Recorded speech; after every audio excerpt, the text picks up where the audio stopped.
ازيكم يا بنات عاملين ايه النهارده؟ معانا مشكلة. بنوتة بتقولي خطيبي بيعلق على كل حاجة فيا، ده اسمه حب؟ بصي انا عايزة اقولك على حاجة بجد. لو خطيبك او الشخص اللي معاكي بيعلق على كل حاجة فيكي، لبسك، طريقتك، ضحكتك، حتى رأيك، وبيفضل ينتقدك على طول كأنك في امتحان، فانتي محتاجة تقفي وقفة كده مع نفسك وتسألي هو بيحبني ولا بيحاول يخليني شبه حد تاني في دماغه. بُصّي، ما فيش مانع إن حد ينصحِك، بس الفرق كبير أوي بين النصيحة والنقد المستمر. لو كل مرة بتتكلمي وبيقاطعِك أو يقول لِك أنتِ فاكرة نفسِك فاهمة، ولو كل حاجة بتلبسيها بيقول لِك مش عاجباني، ولو كل رأي ليكِ بيستقل بيه، ده مش حب، دي محاولة يكسرِك واحدة واحدة. الحب بيطبطب، بيشجع، بيديكِ مساحة تكوني على طبيعتِك.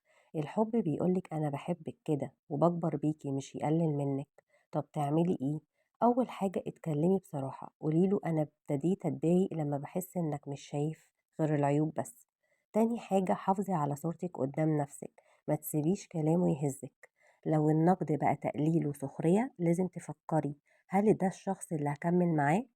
افتكري دايما الشخص الصح مش اللي هيعدل فيكي، الشخص الصح اللي يشوف فيكي الحلو ويشجعك على كل حاجة. مش معنى اننا مخطوبين او في علاقة انك تعملي ميوت لنفسك علشان ترضيه. لو حسيتي انك بتتغيري لحد تاني عشان تمشي العلاقة، يبقى دي مش علاقة، دي محاولة بائسة للبقاء. خليكي دايما نفسك، واللي هيحبك هيحبك زي ما انتي.